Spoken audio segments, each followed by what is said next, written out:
what you said. I feel like doing both makes me better at both of them, but there is like a drainage that happens, a creative, like mental, like energy drain from working a full day and then basically working a second full day in the evening. But when it's your passion, and also for me, it's like a really good thing that I don't have to steer my art in a direction where I have to make money off it.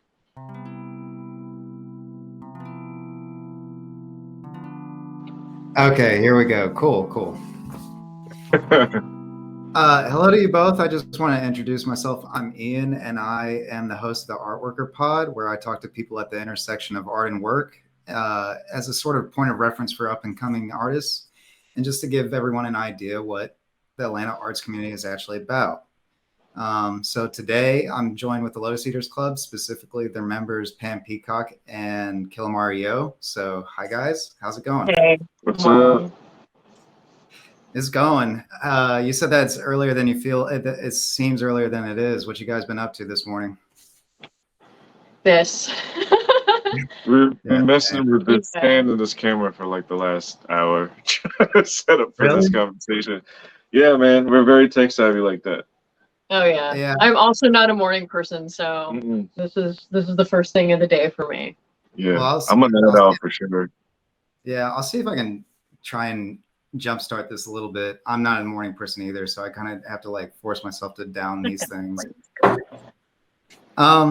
So I became familiar with your work through some of your murals, but more recently we printed something that was like a collaborative effort for Sam Flax's 50th anniversary. So I wanted to start out by just kind of figuring out what is the Lotus Eaters Club, how does it work, and how do I get in touch with you all if I want to do something?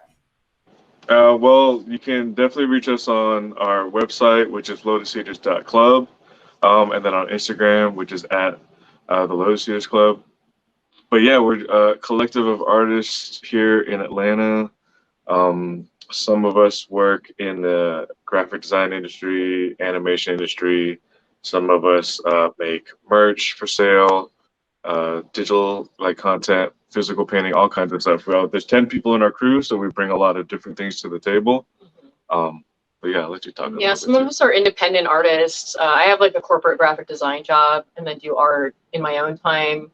So we're definitely a mix of people. We also pride ourselves on being a racially mixed group of people. You know, we are a diverse group of people. I think we have a lot of different perspectives to bring and different backgrounds to bring to the table. Cool. Who did it start as a collaborative effort, or is there kind of like a single person who had the idea to begin with?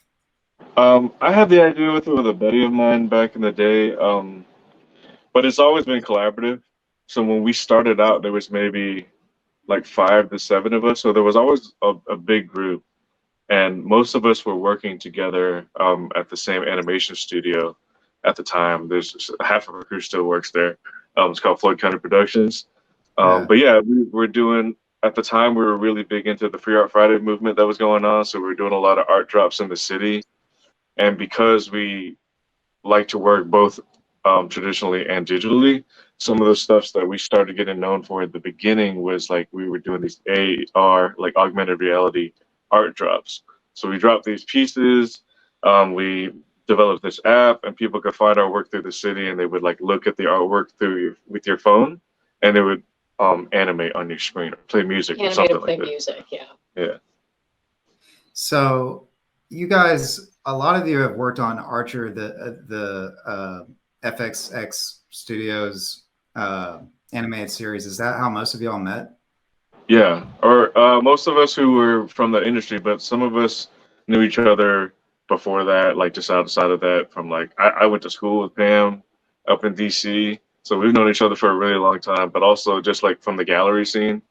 So definitely, like there's a good number of us that came from that animation studio, but not everyone, and that's not necessarily like how it all started. Yeah. But yeah. So how would you enlist people into your group? I mean, it must be a pretty exclusive thing. Like you don't want to have everyone involved, I would imagine. Yeah, it can be tough. We do get a lot of inquiries. How do I join Lotus Eaters? How do I get in with you guys? And the truth is, we're not really ever actively looking to add new members, especially with having a group so big at this point. I feel the last few members that have been added has been more of an organic process. People that, you know, we've kind of befriended, have started making art with. We have a couple of our members were people we became friends with and invited to work on murals with us. You know, and after spending more time with them, they were just a really good fit. And so we kind of pulled them in. Definitely more of an organic process than it is like a application or, you know, how do I get in with you guys? It's kind of like, I don't know, it happens or it doesn't happen, kind of. Yeah. I think because of the name, like the word club in the name makes it kind of sound like there's this membership aspect to it, and people are always kind of curious, like, hey, how do I join the club? But that was never really the intent. It was just like we were already a group of people making content together, and we kind of just came up with this cool name and these projects to work on together. So yeah, I guess the name could be a little misleading to people because, oh yeah, how do I join? But it's like it's not really a thing to join. It's just that's our crew, that's the name. And eventually we kind of started getting known for our mural work. I think we're most known for the mural stuff that we do, even though we do a lot of other things like gallery shows and stuff like that too. And I imagine there's certain advantages to having that many members in the group, so you can attack more ambitious projects. Like I include some of the photos from the Hateville mural. Yeah. How long does something like that take? Because it looks like it is just tedious work after a while, painting the same plane over and over. The airplane one, yeah. Yeah. How long did that? I think that one took a week to do. Okay.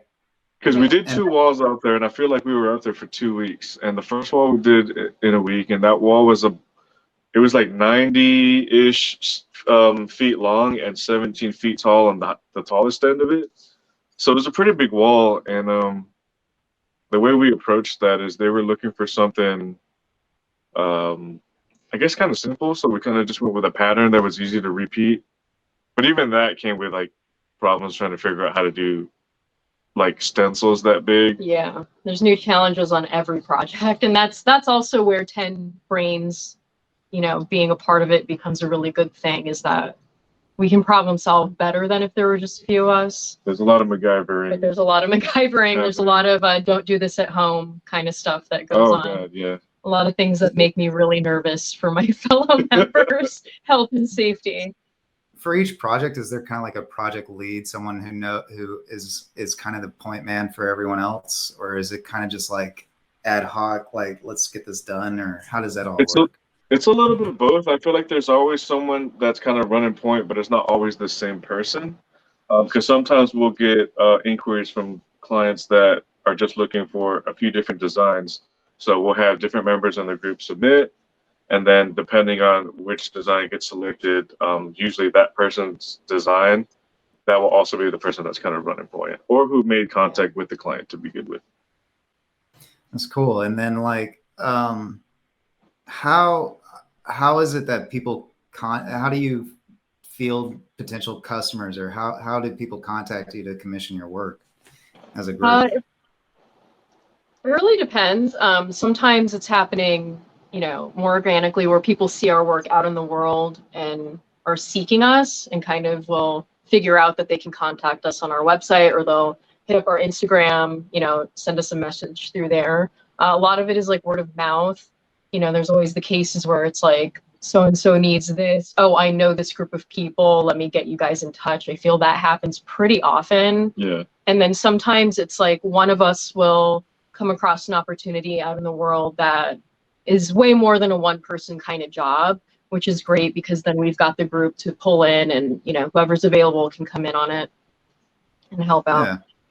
So what would you say is the distinction between being something like an art collective and a design firm or an ad agency?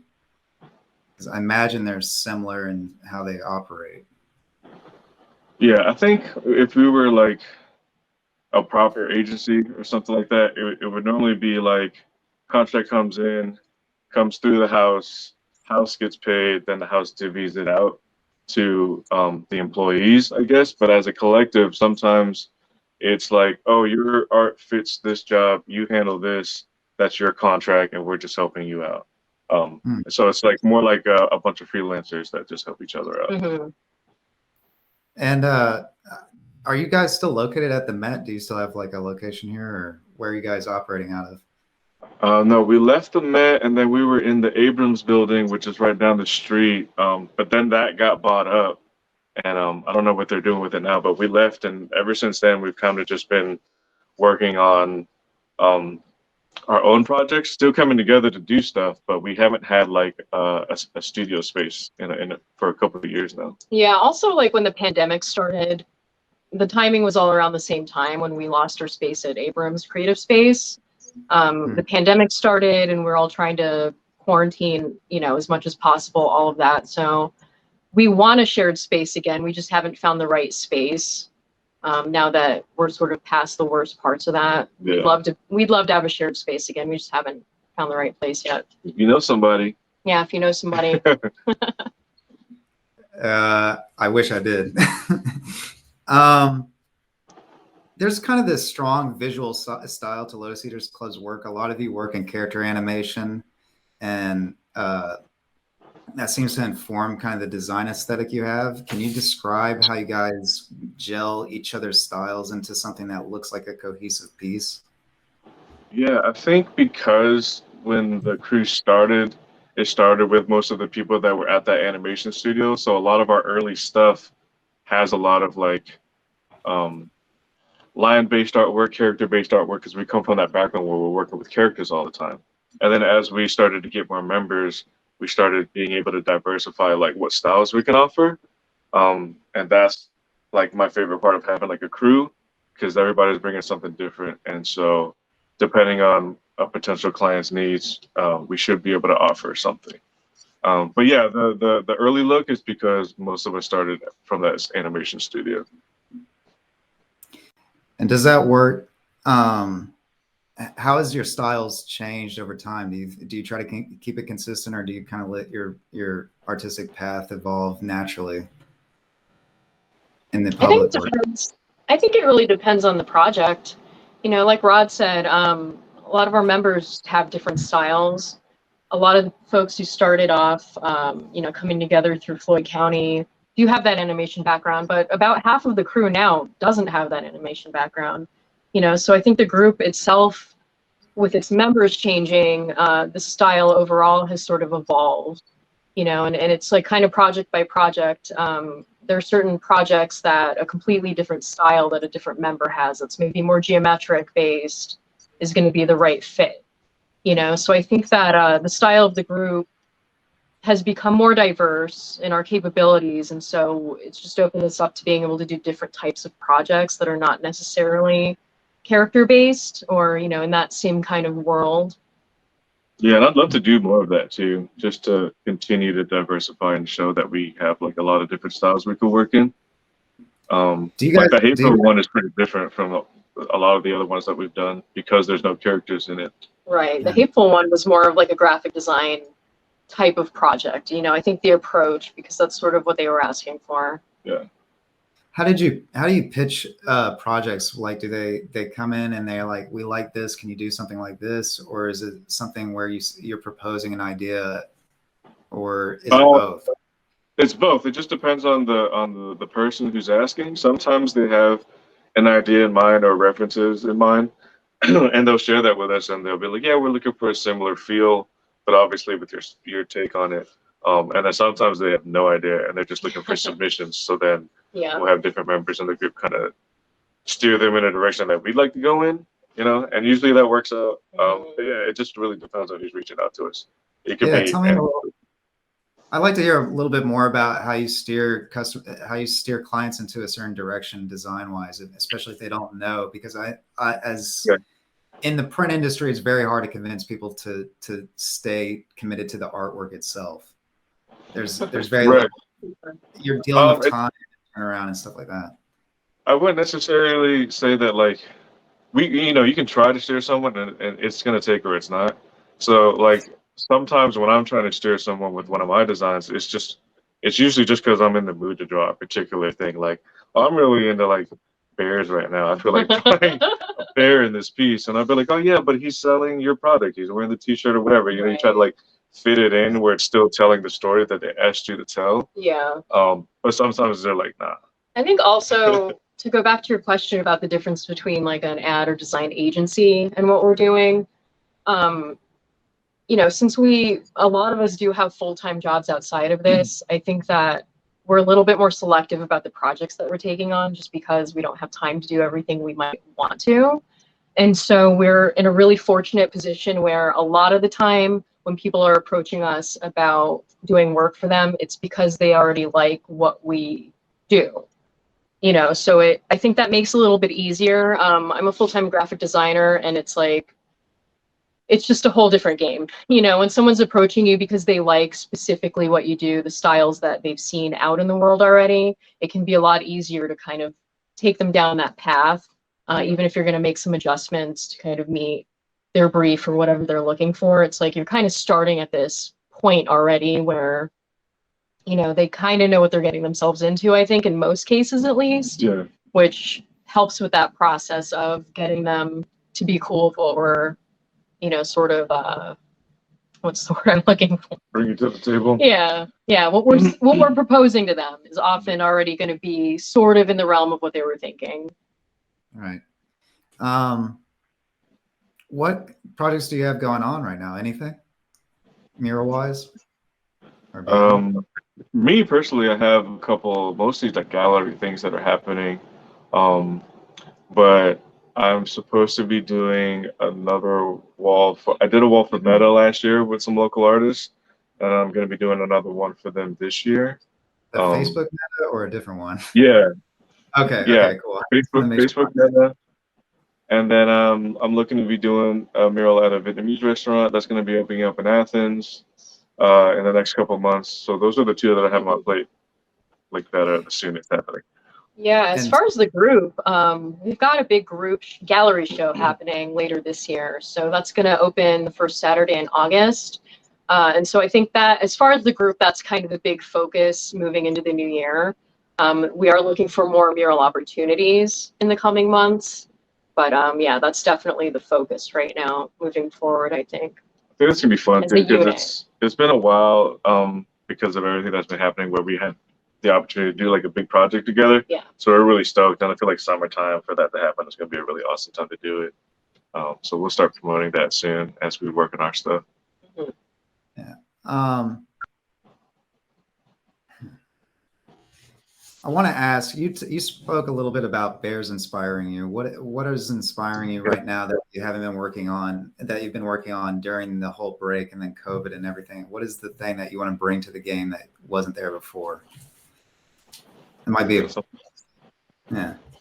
Man, that's a tough question because I feel like I can only answer for myself in my personal work. But right now, I'm really into deep sea creatures for some reason.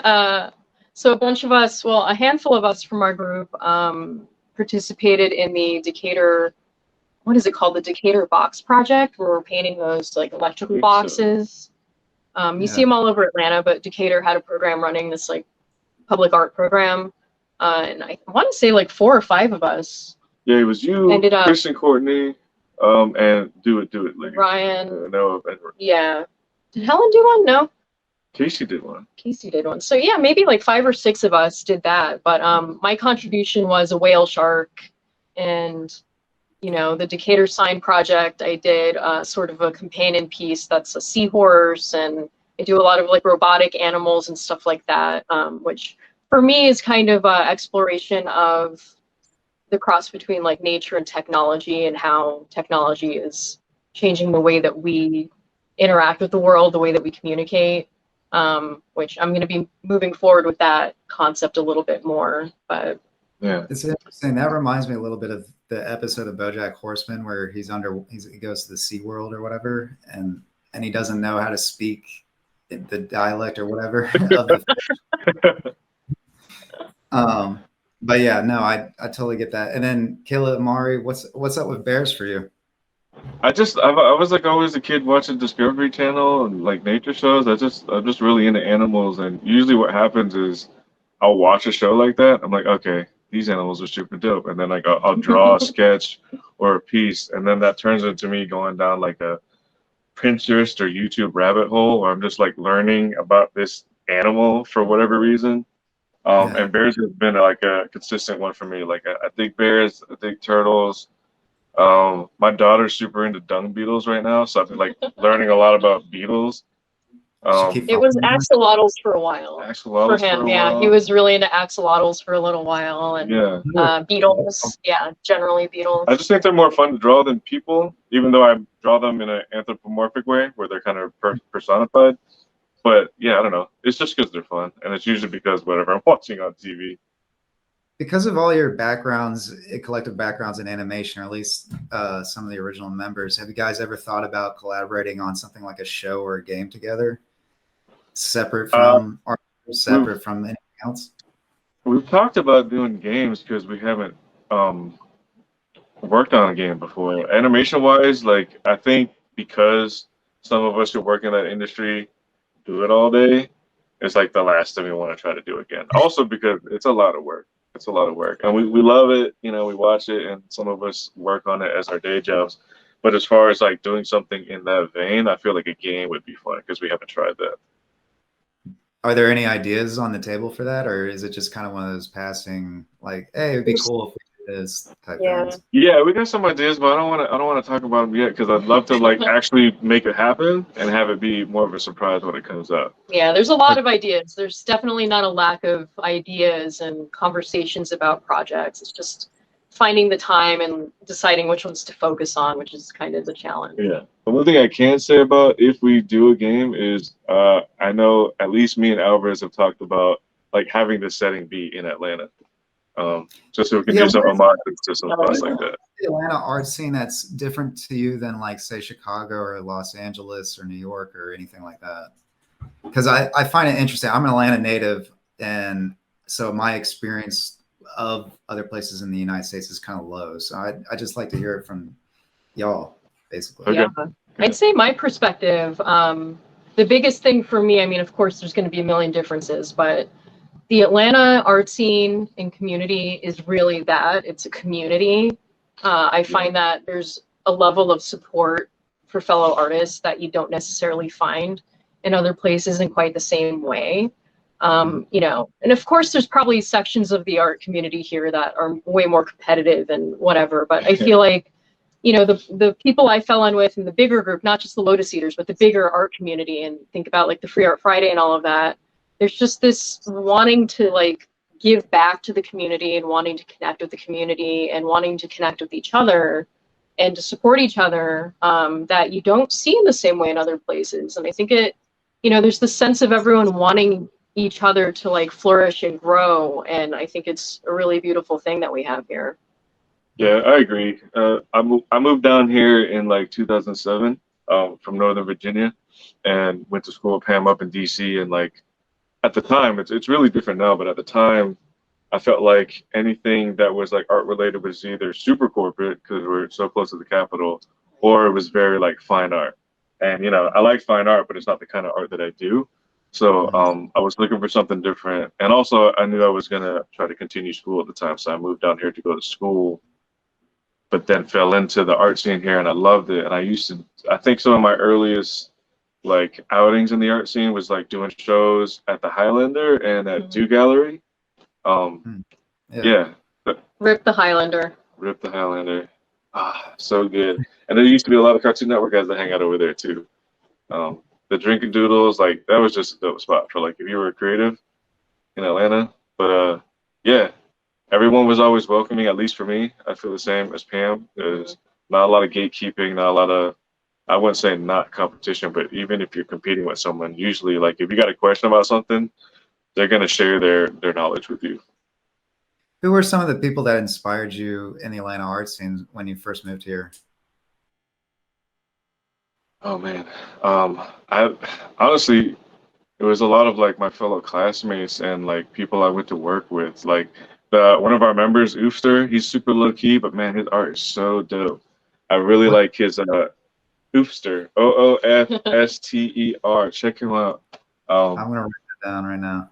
Yeah. He's got a really dope, like everything is really juicy and really thick So outlines. juicy. That's a good word for Yeah, it. Yeah. I like juicy art styles. But but as far as like other people that were in the scene before me, like uh, I love Paper Frank stuff. Because he also kind of has like an animation character based style. Yeah. And first time I met him, I think he was like doing like a piece on this shipping container at some event. But yeah, I love his work because it's very cartoony and graphic. What about you, Pam?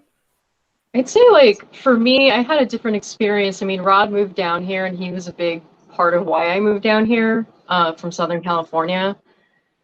Lower cost of living, but also the art scene, because he had been living here for about 10 years before I moved out here. And like he said, we've been friends since college. So it just seemed like a really good opportunity for me to get in somewhere and have a sense of community. So my experience was more of like coming into this situation where, Rod and the people he had made friends with welcomed me with open arms.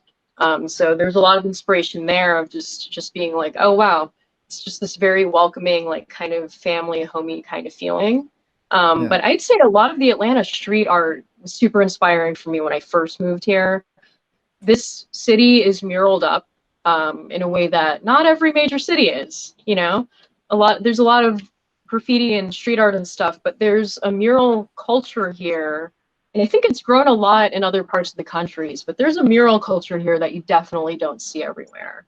Yeah, Yeah, I was, I like the Forward Warrior one. That's one of my favorites. Yeah. Just because like it's community based. Like the people that live there, some of them like donate paint or some funds to get the artists like scaffolding and stuff like that. But I also like it because it's just Wiley Street, so it's like one street and you can look at like 20 murals happening at the same time, or probably more really. But I like that one because it's everyone on one day, 2 days, one weekend, painting at the same time. It's a lot of fun. yeah, is there a certain area I get like my drive I pass underneath like by the Corey Tower and under Fulton Street and stuff like that. So I get to see the street art of a certain section of Atlanta. What are you encountering in your day-to-day lives?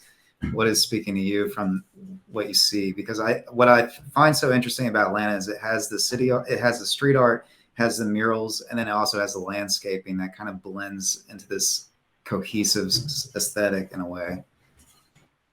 I get Um, excited when I see there's not a lot out that way, but when I see murals like up and down Buford Highway, I get super really? stoked. But yeah, because I would love to do a piece over there, and like I'm Asian American, so I like seeing pieces go up in communities where like there's other people that look like me. Like I go over there for my groceries to eat. Like it's like my comfort zone to be around other Asian people. So when I see murals pop up over there, and obviously there's a big Hispanic community over there too.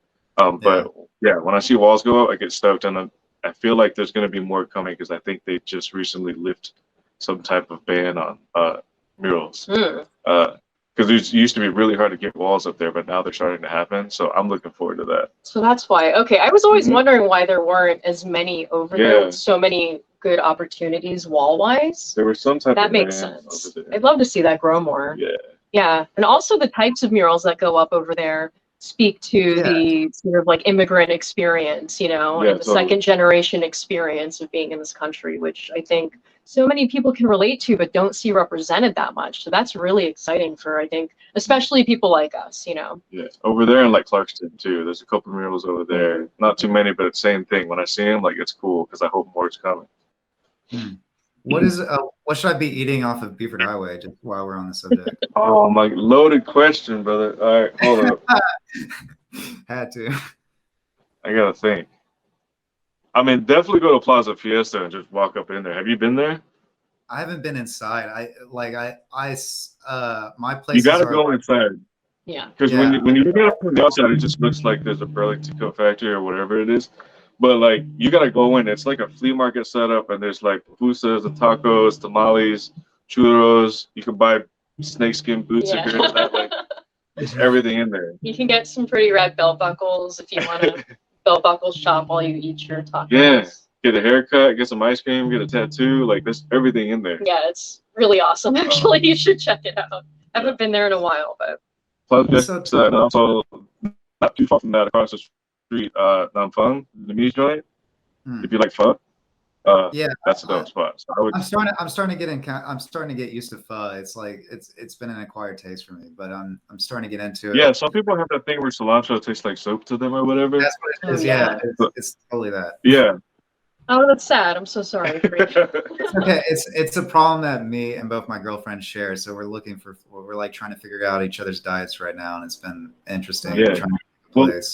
if you go there and you're like not into pho, there's this I forgot what it's called, but they have this huge plate where it's just like different cuts of like fried and steamed pork with on a bed of lettuce. It's like you make your own type dish, or you just take the Yeah. lettuce and you roll up the meat, dip it in some fish sauce. It's really good.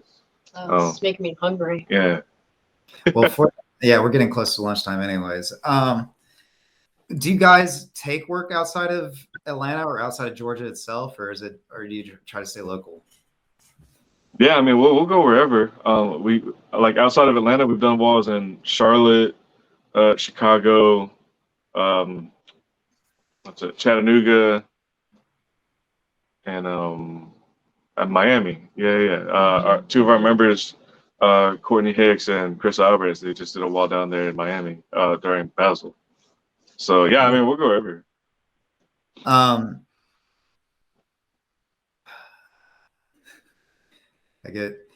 This is a perfect question for this moment. What is it that you do to chase after fear? You know what I mean? How do you explore something that is new and exciting, but also kind of dangerous for you, or something that intimidates you? What is a challenge like that you're taking up right now, or want to take up soon? That's a good question. Tell me your deepest, darkest fears. Well, doing a podcast is pretty terrifying, so it's something as simple as that. Well, Hey, more power to you, brother. That's cool. yeah. I would say for me personally, this is the first thing that comes to mind. I am deathly afraid of heights, and being somebody who wants to paint bigger and bigger, somebody who wants to paint murals, that doesn't really fit in very well.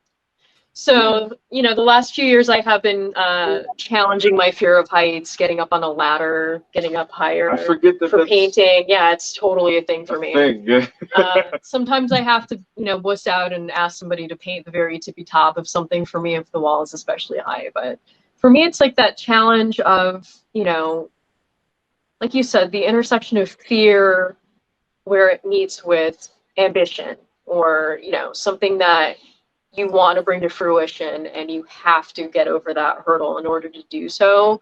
I think just the desire of wanting to create a specific piece of art a certain way is the thing for me that pushes me past that, because it's like I can't make bigger art if I'm not willing to go through the discomfort of getting a couple rungs higher up on the ladder. I mean, it's such a basic thing, but it's a big thing for me. But you can do it though, because one of our other members, Alvarez, he's also afraid of heights. Right.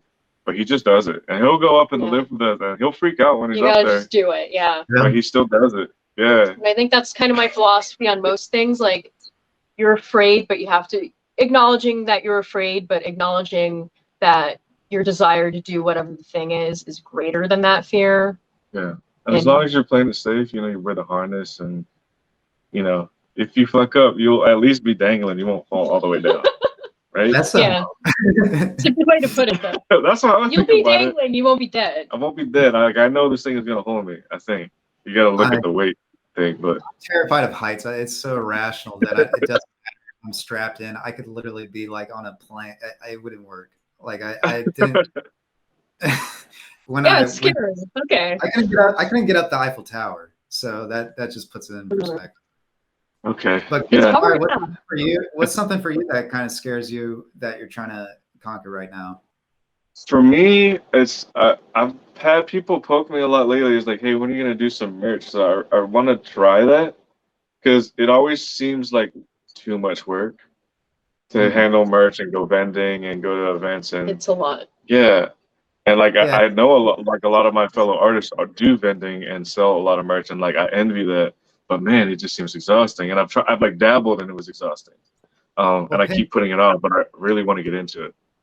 Pam, you do some merch, don't you? I was looking at I want to buy the Starship Enterprise you did, the sticker. Nice.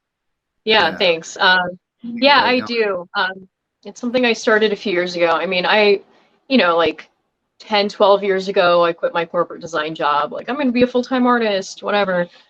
I find it challenging too in the same ways that he does. I want to be making the art. I don't want to be making listings and taking photos and ordering things and keeping track of inventory and doing markets and stuff. It's like, especially with the markets, it's challenging. I enjoy the people part of the markets, like being out there and talking to people and seeing people from the community, and you connect with people in a different way.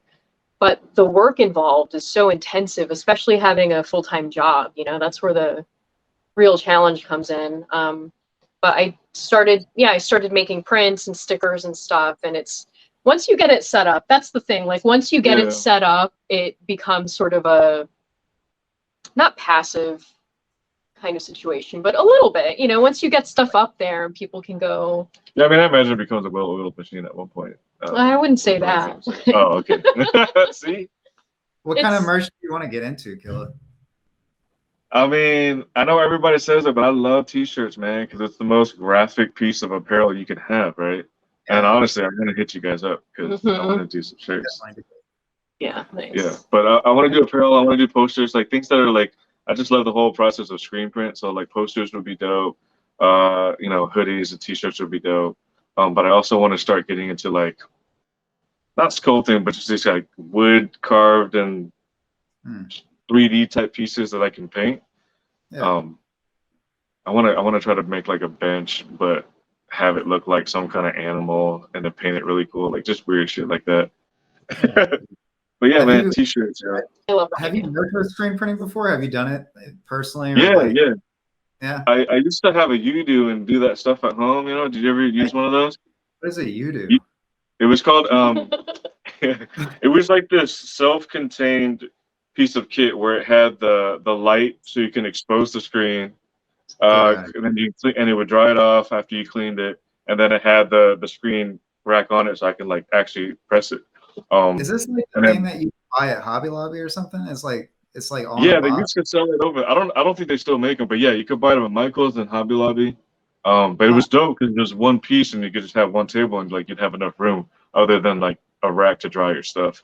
But it was cool because you could actually burn the screens within that same piece of unit. How did it take to burn a screen?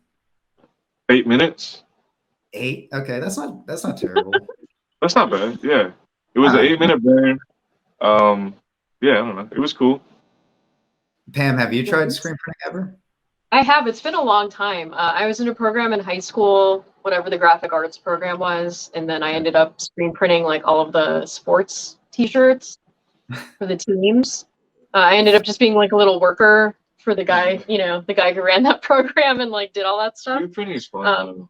Yeah, and then I did it out of my apartment like in my 20s, and I had, little light bulb in my bathroom. It was like a very janky setup. It wasn't any Udo fancy self-contained program over those here. Are cool but too, yeah, no, it sounds cool. It's been a long time though. It's been a long time since I've done screen printing, but I did find it fun back when I used to do a little bit of it.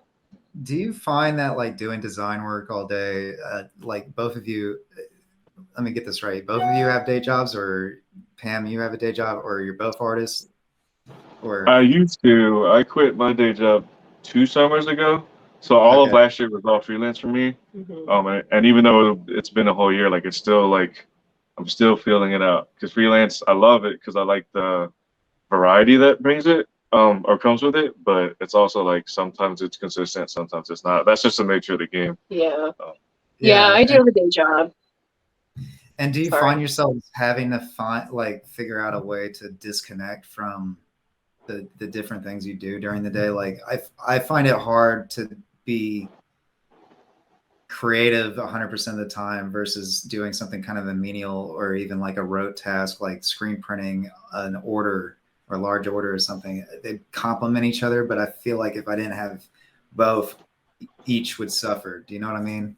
Yeah, I feel the same way. I do work full-time as a graphic designer. I have a corporate design job designing podcast cover art for the iHeart podcast network. Yeah. Been there for 5 years.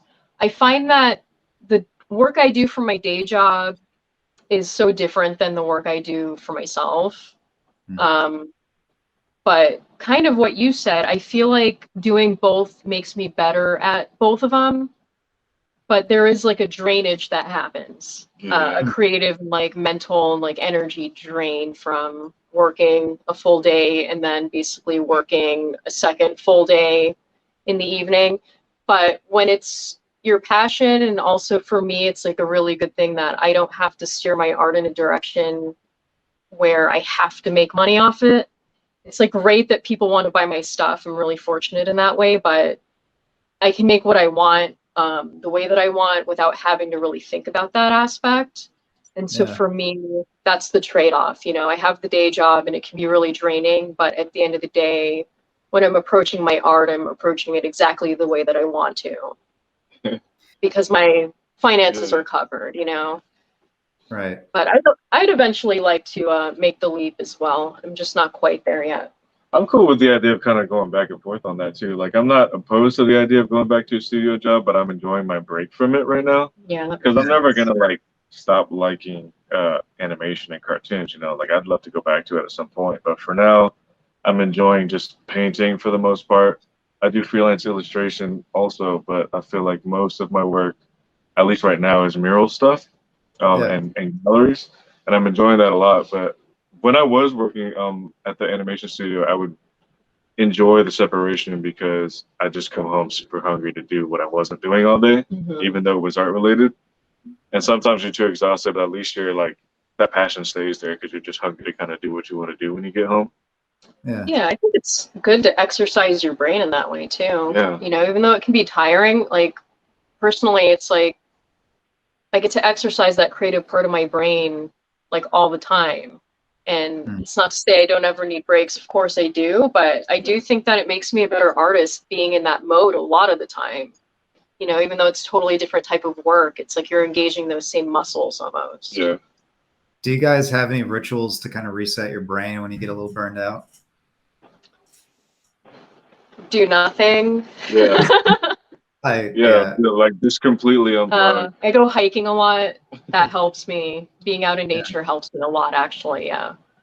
I do not go hiking. Yeah, he doesn't do that.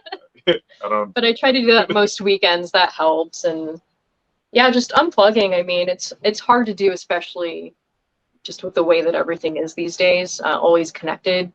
But even taking a couple evenings off of doing anything, which makes me really antsy. I don't know if you feel that way, but Yeah. if I have a night or like a few days where I don't work on art at all, it's not a bad thing, but I almost have to force myself to take those types of breaks because my natural inclination is to always be doing stuff. Yeah, You know? I used to like suck at taking breaks. Like before I had a family, like when it was just me, workaholic big time. But because I have a you balanced out a lot more. yeah, and I love it. Like it took me like having kids to learn how to like relax, and I feel like most people don't feel that way. Like for them, it's just like chaos or whatever. But I love hanging out with my girls. So when I'm not working, like I just veg out, watch cartoons, play video games, whatever they want to do. So that's like how I disconnect. And I do get antsy too, but I feel better the next day having taken a break. Yeah, it always helps. Do your kids try to get involved with the projects themselves, or how do you balance that? My oldest Matilda, I take her out sometimes and I'll let her like buff the part of the wall that she can reach. You know, like prime it white. Yeah. So she's painting, she's getting up there with me, and then she feels like she's a part of it, and I love that. And she's always asking me if she can paint. And then my youngest, she's just drawing on all the walls anyway. So How old is Matilda? Like 5? She's 4. She's 4. Yeah, she'll be 5 this year, and she'll be going to school. But I can't say no. They see me drawing on the wall. You know what I mean? Yeah. Yeah, it's gonna be weird where you're like, but this is inside. Yeah. What kind of I saw a video where you talk about the Atlanta art scene is hungrier than other places. What do you mean by that? Because I feel like that comes up a lot in conversation. I think because, at least to me, I feel like some people from other quote unquote bigger cities kind of underestimate Atlanta. Because a lot of people, when they think about art, fashion, music, whatever, I feel like their immediate go-to is like, oh, LA or New York, right? And I was the same way before I moved down here too, because I thought I was gonna come down and like get my master's degree and then just move somewhere, maybe go back to DC even. But the scene was so dope, and I stayed here. And I think because creatives here are kind of underestimated, that to me is why I feel like creatives here are more hungry. Because it's not that they're trying to prove a point, but it's just like we're just all trying to make our voice heard. The South has something to say. South has something to say. Yeah, exactly. How has Atlanta changed from when you got here in the aughts to now? Like, what is the biggest difference? I wasn't here in the aughts. Oh, sorry. I feel like for me, the most noticeable thing, because I work in murals and street art, like that's been like the biggest growth in the art scene to me. It's just how many murals have been popping up. Like that's the biggest thing right now, and I don't feel like it's going away because there's also so much like commercial development as far as like businesses, condos, apartment buildings, and all that. So there's this growing need for murals now too, which I'll take it. There's it's a double-edged sword because there's also like the community aspect and people kind of getting pushed out of neighborhoods they've lived in forever, and like that part sucks, especially because like me being a person of color, like I know a lot of that's just happening to like brown and black people, and it's just like, okay, that sucks. But when you get the opportunity to put up a mural and just bring some color somewhere, especially when it gets to stay in a neighborhood where maybe they're not pushing out people, that's like kind of the best situation for me as a street artist. That's not always the case, but in general, I feel like the fact that there's more of an ask for murals is it's fun, and I hope that it continues. Because I don't plan on stopping to paint anytime soon. So for me, sorry, long story short, the mural scene. That's the biggest change that I noticed. Pam, what speaks to you most about the city? If as outside the art community, just what is it that like made you want to come here in the first place? I like that it's a major city. I think it's called what, like the city in the forest or something like that. The city in the trees, city in the forest. Yeah. Something like that. That's a big draw for me because I don't enjoy the big city, like city vibe. I like that Atlanta's a major city, but that it feels different. Like if you go to like LA or New York, I don't know. I don't know how to really explain it. It just feels more city in a certain like way. Trees at. Yeah, I like that Atlanta prioritizes keeping natural spaces to an extent and lots of like little parks and forested areas. It just has a more naturey vibe than a lot of major cities out there, and that's really important to me. Is there any least favorite part of the city or least favorite aspect of the city to you? Favorite aspect of the city. Traffic. Me, yeah, I was gonna say the way that road signs, there doesn't seem to be, like LA less so, but New York and in the Northeast, there's kind of like the grid city planning thing. Right. And here it's so hilly, and you do have so much landscaping, and then the roads names change everywhere, so you're just constantly doing a lot. It's a little nuts, yeah. And then there's a million peach trees. I mean, I think everybody says that, but sometimes you're on the corner of like Peachtree Circle and Peachtree Place, and you're like, what? Yeah. It's a little confusing. A lot of creative names for roads. I wanted to ask you both, what is some of the best advice you've received, whether it's related to art or not? What is something that you keep coming back to? Man, so. Well, for me, I've had the privilege of having a couple different like teaching opportunities, whether it's a workshop or at a university. And like one thing that I always get asked, and then the advice I always give is to like not really compare your style to another artist, because you have inspiration and you kind of strive to be at that level. And maybe some people take it too far and they're mimicking that style too closely. But I feel like do what's true to you as far as the aesthetic and the styles you want to play with or experiment, do whatever, but don't feel like, oh man, I'm not at that level. so I'm not a good artist, you know, because I'm like I'm big on like just doing things that is different and not necessarily like, I don't know. I don't try to mimic someone's work and be like, oh, that's why I'm a good artist because my stuff looks like this good artist. I Yeah. feel like you should do your stuff your way. If it looks different, that's cool. Like, don't think that it's not as good as this other artist next to you just because it doesn't look the same, because it shouldn't look the same. So don't compare yourself. Is my That's good advice. I think like everyone's idea of success is different. Yeah. You know, I think that's a big thing. I think kind of to piggyback on what you said, success is different for everybody. Success looks different for everybody. It feels different for everyone. People mix that up. Yeah. Like, oh, I don't look like that guy, so I'm not as right. My style isn't like that guy, or I don't have as many like followers, or I don't get as much feedback, you know, positive feedback in the same way. It's like, that's not the metric that you should be going off of, right. You know, and I think that's really important, and everybody having their own background and approach to why they make art the way they make it. And it kind of speaks to what you're saying of like, just do what's true to you and it's going to kind of work out, People you get know? caught up in that social media stuff, man. It's intense it's these bummer. days. Yeah. How do you feel about promoting artwork on social media, especially as the social media landscape is changing so drastically in the last couple of years? Oh man, it's complicated.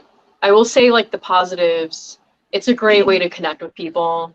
I've made a lot of connections locally and have become friends with people who have like come out to my shows and who felt, you know, some kind of connection to seeing my art on Instagram, for example, that I would have never met them any other way. So it's a really strange situation because there's a lot of things about social media and the internet that make you feel less connected. You know, that I think it's really important to recognize that. But at the same time, it does bring people together in a certain way. And I think that is a really cool thing. But it's a tough balance, you know, promoting online and Instagram specifically, there's like the algorithmic, you know, traps that we have to fall into or whatever, like, which I just don't pay attention to. If you got the energy to play that game, play that game. But I'm not one of those people. I'm not against it, but I just know I personally don't have like the juice to focus on that. Like if it's not me drawing and painting, it's really hard for me to focus on. And I know I would love to have the energy to do more of that because I feel like I get most of my hits probably on Instagram. Like clients, most of them, you know, they find my work on Instagram more than they do on my website. So like I know it's a tool that can be used and should be used, but it's just exhausting, man. I don't know.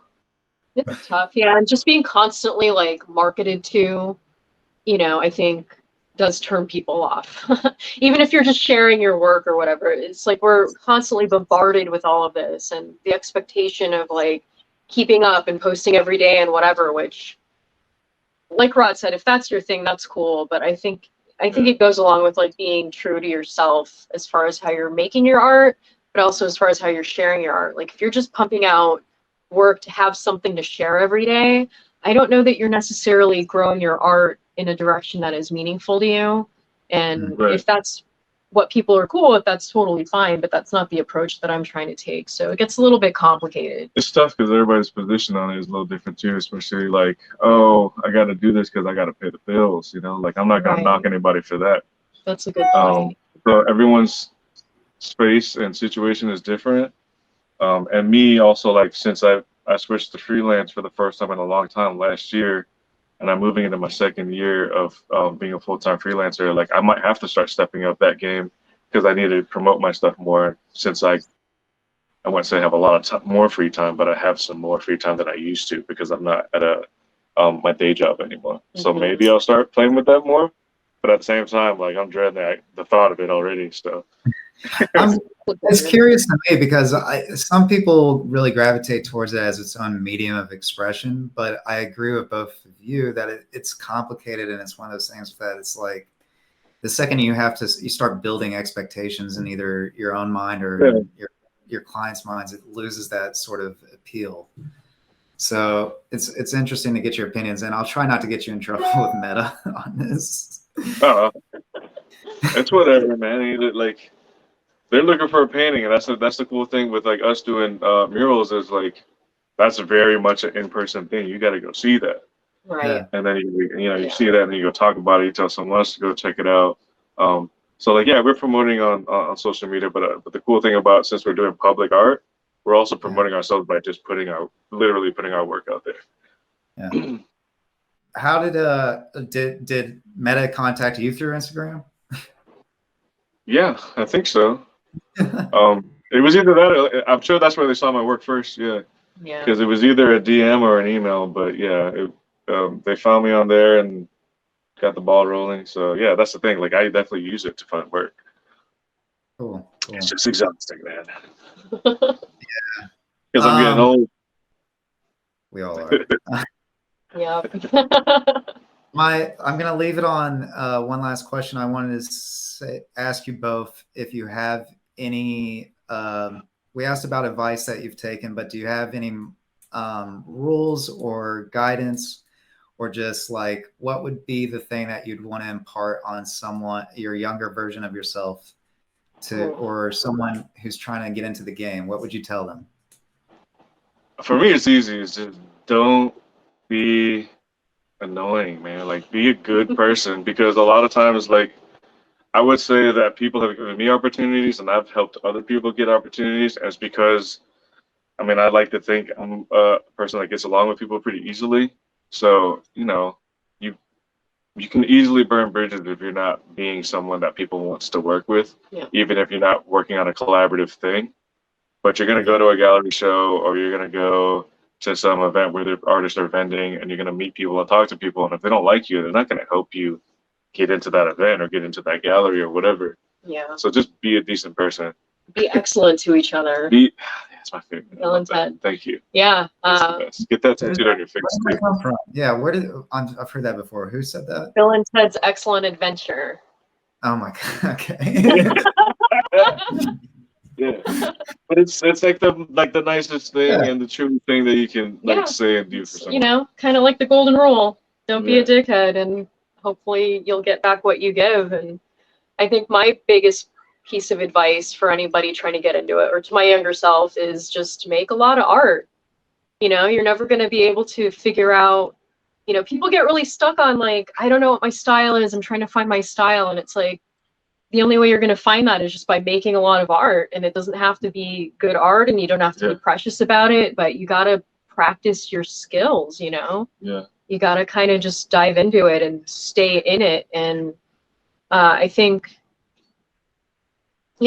there's this thing they say, like, motivation follows action and not the other way around.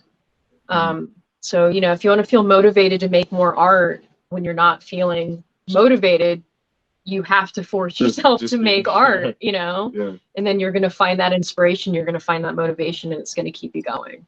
Also, like, to piggyback off that thought, though, I feel like some people do get caught up in like trying to find a style, and it's good because people can start to recognize you if there's some consistency in that way. That's true. But also, like, I love to experiment with different looks. Like, I feel like I do enough where people can recognize some of my work, but I'm sure I've done some stuff that no one's like knew that I did that piece. Because if you're in the mood to try something, just try it. Yeah. Try new mediums. Like, don't put yourself in a box. I think, it's good to have recognizability and all of that, but I think for me, growth is really important. Growth and like experimentation, and I think those two things go hand in hand. Yeah. Because if you're going to play the long game, you have to continue to love what you're doing. If it turns into something you hate doing, like, go work somewhere else. Yeah, hopefully we're all moving in the opposite direction of that. Pam, Killamari, it was really cool having you on today. Thank you for doing this. And let me know if you ever need t-shirts. Hey, thanks for having us, brother. Yeah, well, thank you guys. Oh, 100%, man. I got an event coming up in the summer. I'm gonna hit you up real soon. Yeah, I promise I'm more articulate about screen printing than a podcast. It's all good. Hey, appreciate you. Thanks for having us on. Yeah. Yeah, definitely. Have a good one. Oh, have a good week. I wanted to, you know what? I'll get you guys later. Okay. All right, you sure? Yeah, I was going to say, we're recording this on MLK Day, so I just wanted to see if you guys had any thoughts or anything reference-wise that you think people should be looking at or reading right now. Dude, support like local and Black and small-owned businesses. Like, it's Martin Luther King Day. Just like if you're talking about supporting people, go actually support people. Yeah, that's cool. I like that advice. Thanks both. Yeah. Walk the walk, don't just talk the talk. Yeah. Hey, you guys have a great day. Thank you for doing this. Thanks a lot, brother. Peace. See ya.